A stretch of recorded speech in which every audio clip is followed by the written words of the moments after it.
Vamos lá, pessoal, começar a nossa live de análise de recurso de revista provido, e hoje o tema vai ser equiparação salarial, no caso em que em uma primeira ação o reclamante perdeu, né, não ganhou essa equiparação salarial, depois ajuizou uma nova ação indicando um paradigma diferente. Você faz outros cursos aí, a pegada não é a mesma. O que me chamou a atenção no seu trabalho é a sua experiência, é o modo como que você vê, né? A primeira coisa que a gente olha é isso aqui, aí vem para cá, vem para cá. E à medida do possível que eu sou atendido, é lógico para mim, né? Não tem como não dizer que não está valendo a pena, não está compensando. Havia ali então a discussão sobre a incidência ou não da coisa julgada em relação a esse pedido de equiparação salarial, certo? Nós temos aqui, são 8 páginas no total, mas a análise vai ser bem rápida. A gente tem, já começando, né, sem enrolação, a gente tem o endereçamento aqui para o TRT da 17ª Região, Espírito Santo, identificação do processo, né, identificação de se trata de um recurso de revista, pedido de encaminhamento para o Tribunal Superior do Trabalho, não tem muitas formalidades assim nessa primeira página aqui, né, de encaminhamento. Beleza, já passamos 2 páginas, já vamos para a terceira. Pressupostos extrínsecos e intrínsecos de admissibilidade do recurso de revista. A gente não precisa falar muito sobre os pressupostos extrínsecos, questão de preparo, por exemplo, tempestividade, né? Porque isso vai ser analisado de ofício lá pelo TST, certo? Então, não precisava nem ter aberto esses tópicos aqui, na verdade. A gente vai direto, então, para os pressupostos intrínsecos do recurso de revista. Já vamos aqui, então, mérito da alegada coisa julgada, né? Se discutia, então, a questão da coisa julgada, nesse caso de ajuizamento de 2 ações, a primeira em que se pediu equiparação salarial em relação a um empregado, e a outra ação em que pediu equiparação salarial com relação a outro empregado, diferente daquele primeiro, certo? Doutor Marcílio aí na live, tudo bom, doutor? Wesley também, boa tarde, Wesley. Vamos lá, então. Primeiro requisito, transcrição de trecho de acórdão do TRT. Deixa eu aproveitar, né, que esses dias eu estava comentando com um amigo sobre essa questão da transcrição do trecho do acórdão do TRT envolvendo um caso de rito sumaríssimo, quando o TRT manteve a sentença pelos próprios fundamentos. Nesse caso é preciso transcrever o teor da sentença que foi mantida pelo TRT, ok? E vamos lá então. Acórdão reformando a sentença acolheu a preliminar de coisa julgada acerca de pedido de equiparação salarial, tendo em vista a ação anteriormente proposta, na qual o pedido principal era julgamento da presente ação, condenando o reclamado no reenquadramento do reclamante, no nível 37 do seu cargo, de agente de transporte retroativamente a abril de 2020, assim como no pagamento em favor de diferenças salariais e outros pedidos aqui. Aquela sentença deixa claro que o pedido é de enquadramento, senão vejamos o que decidiu. Aí vamos passar aqui pela sentença, né? O fato de terem sido citados os paradigmas não exclui o pedido que era de enquadramento e não de equiparação salarial. Salientamos que na ação anterior pediu enquadramento, só que não pediu a equiparação salarial, sendo que a sentença apenas julgou o enquadramento, que por si só já afasta a tese de coisa julgada. Vamos passar aqui para o acórdão. Na verdade, agora que vai começar a análise de fato, né? Porque aqui tem a transcrição do acórdão. Um acórdão curto aqui, só tem esse parágrafo mesmo, né? Já vai ser suficiente para entender a controvérsia. Nesse passo, entendo que o reclamante, não tendo êxito na ação anterior, e aí colocou aqui o número da reclamação trabalhista, né?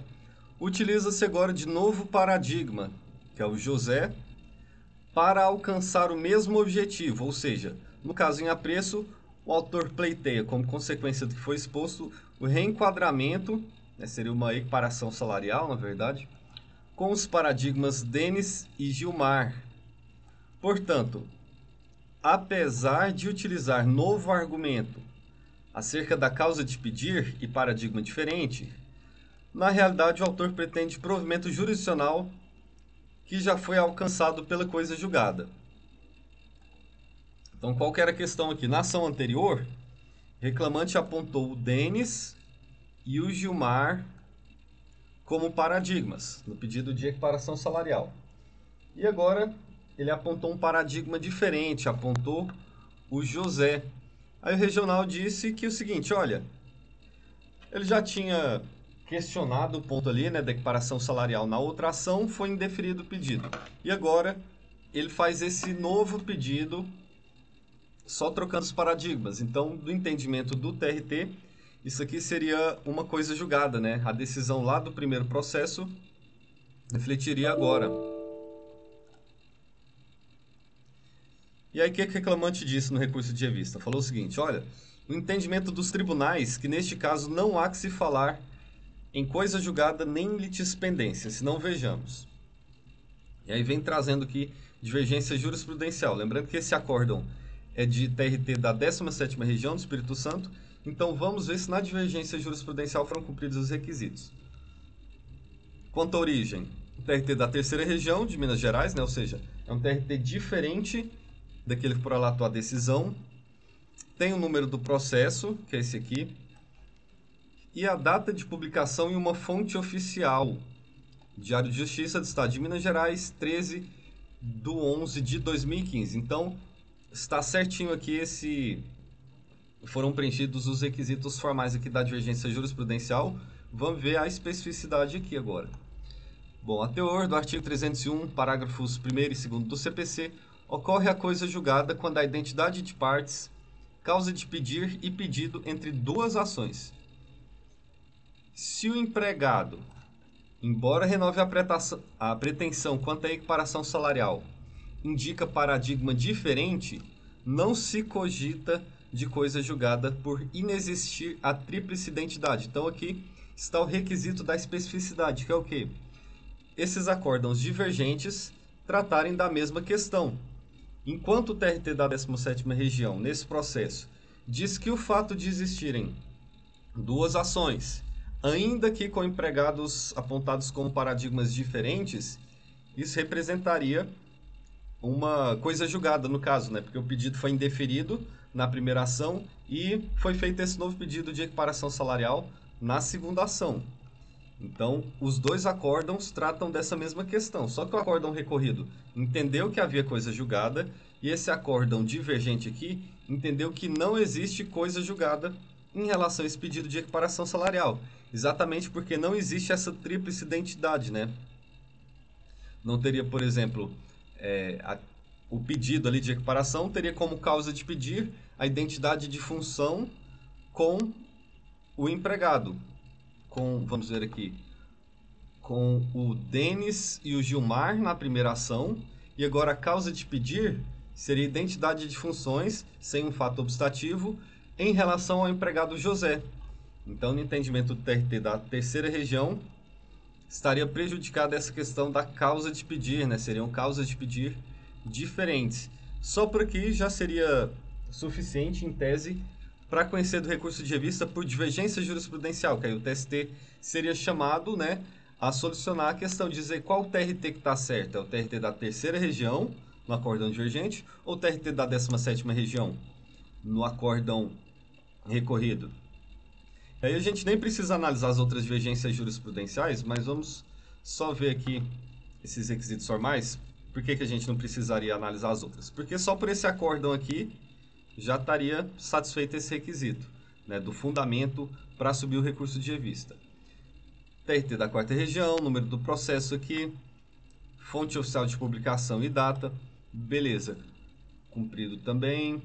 TRT da 10ª Região, que abrange o Distrito Federal e Tocantins, número do processo, data de publicação, beleza. O outro aqui, TRT da 7ª Região, número do processo, data de publicação, em fonte oficial, né?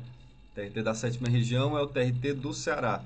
E agora, novamente, TRT da 7ª Região, número do processo, data de publicação em fonte oficial, mais um, de novo, 3ª Região. Então, assim, vamos até passar rápido para não enrolar, né? Foram cumpridos esses requisitos em relação as divergências jurisprudenciais apresentadas aqui. É uma dúvida comum, né? O pessoal pergunta bastante, olha, quantos acórdãos que eu tenho que colocar para o recurso subir como divergência jurisprudencial? Basta um, desde que cumpridos todos os requisitos. No caso aqui, a parte apresentou 1, 2, 3, 4, 5, 6, 7. Mas bastaria esse aqui. E aí, olha só. Quantas páginas de razões recursais a gente teria? Vamos analisar. A abertura do tópico aqui, né, da alegação de coisa julgada. Uma página. 2 páginas. Só essas 2 páginas aqui já seria o suficiente para conhecer o recurso de revista. A gente tem aqui mais uma parte de fundamentação. Vai ser isso aqui, é o cotejo analítico, olha só. É a explicação de por que o acórdão do TRT recorrido tem que ser reformado, né? Portanto, não há que se falar em coisa julgada, uma vez que a causa de pedir é diferente. Tá falando que, olha, não tem a tríplice, os requisitos ali, né, da coisa julgada, porque nesse caso, a causa de pedir é diferente. Por que é diferente? Uma vez que apresenta paradigma diferente da primeira demanda, o que neste caso é o senhor José, sendo certo que pouco importa se a progressão dele foi judicial. Se não, vejamos a súmula 6, item 6 do TST. Aqui não fez bem o cotejo analítico em relação a essa súmula 6, item 6, mas de todo modo o que teria que ser questionado é esse entendimento aqui do acórdão.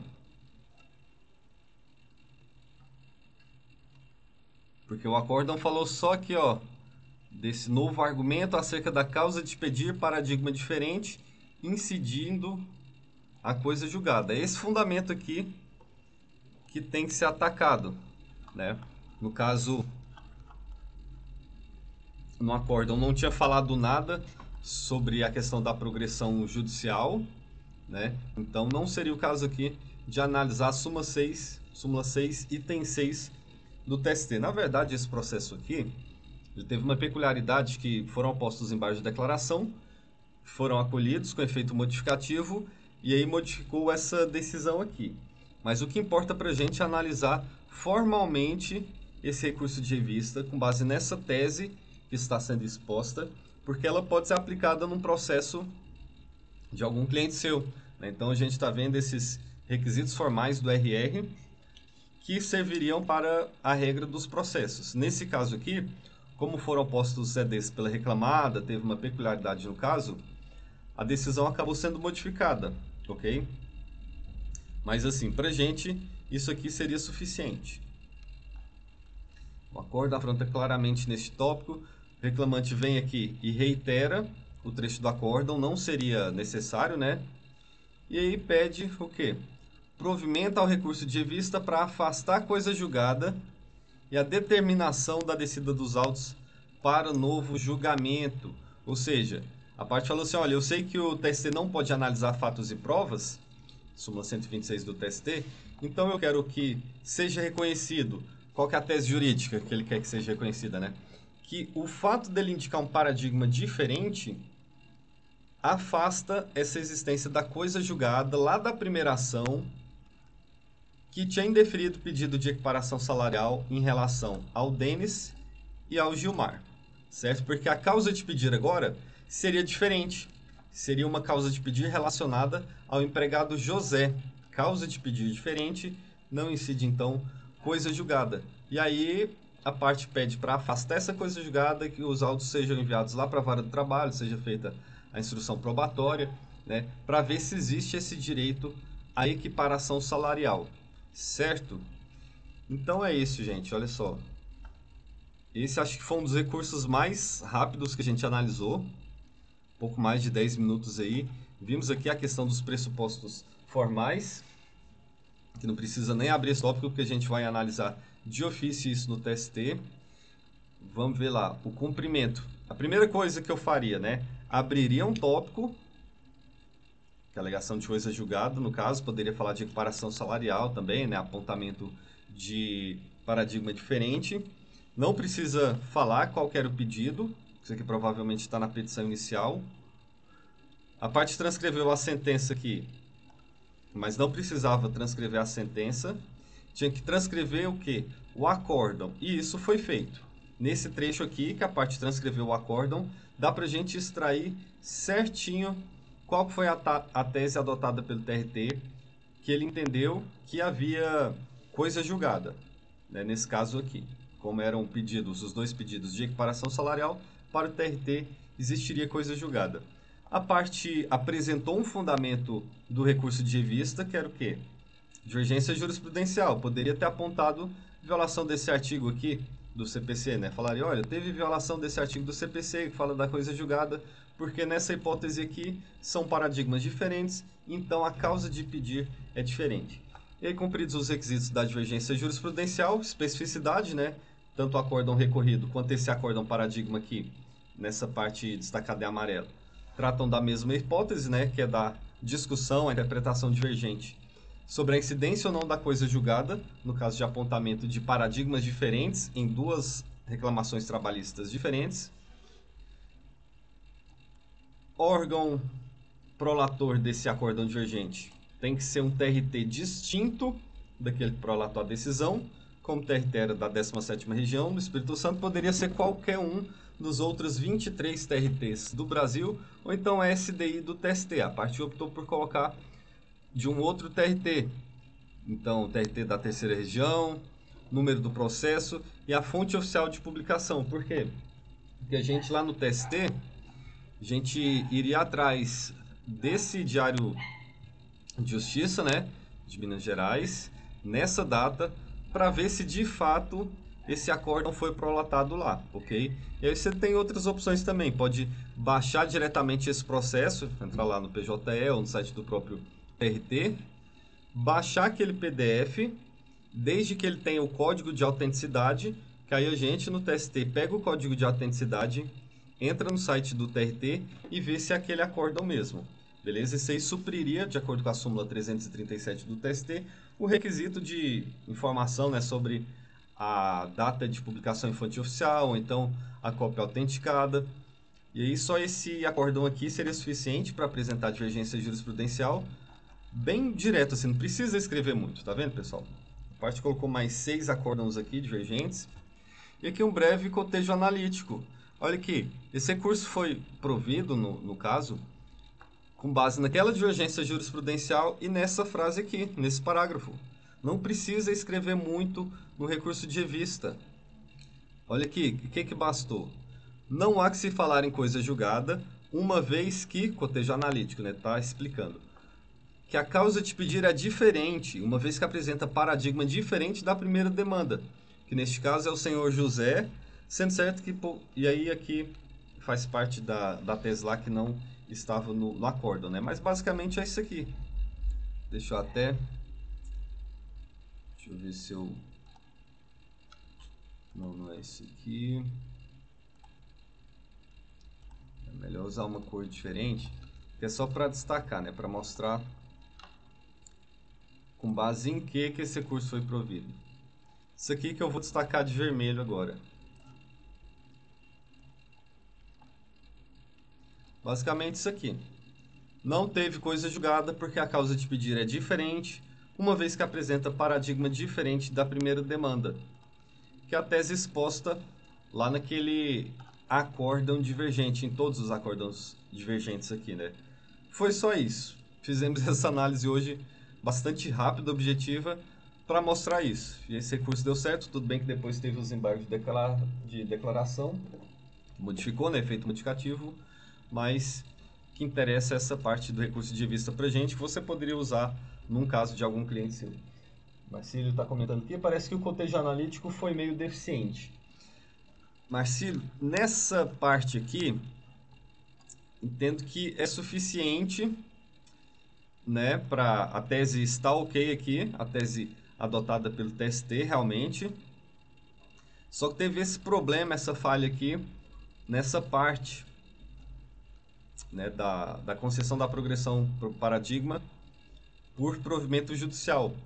Então, sim, faltou ter uma parte do acórdão que falava sobre isso, mas Por incrível que pareça, isso aqui seria suficiente, sabe? Não ficou perfeito, poderia ter apontado o 301, né, salvo engano, do CPC, feito um pouquinho melhor, mas isso aqui bastou para ser conhecido por vida. Eu faço a ressalva de que teve os embargos de declaração com efeito modificativo, certo? Mas, como a gente comentou, aqui o objetivo seria analisar esse recurso de revista com base nesse trecho do acórdão aqui, na tese apresentada pelo reclamante e nos fundamentos do recurso de revista, certo? Principalmente essa divergência jurisprudencial aqui, certinho? Bom, então análise bastante rápida hoje, objetiva, né, pessoal? Para a gente tirar da cabeça de que o recurso de revista precisa ser difícil. Claro que cada recurso tem a sua peculiaridade, mas nesse caso aqui, isso era suficiente, certinho? Você faz outros cursos aí, a pegada não é a mesma. O que me chamou a atenção no seu trabalho é a sua experiência, é o modo como que você vê, né? A primeira coisa que a gente olha é isso aqui, aí vem para cá, vem para cá. E à medida do possível que eu sou atendido, é lógico para mim, né? Não tem como não dizer que não está valendo a pena, não está compensando. Um abraço, até a próxima análise então.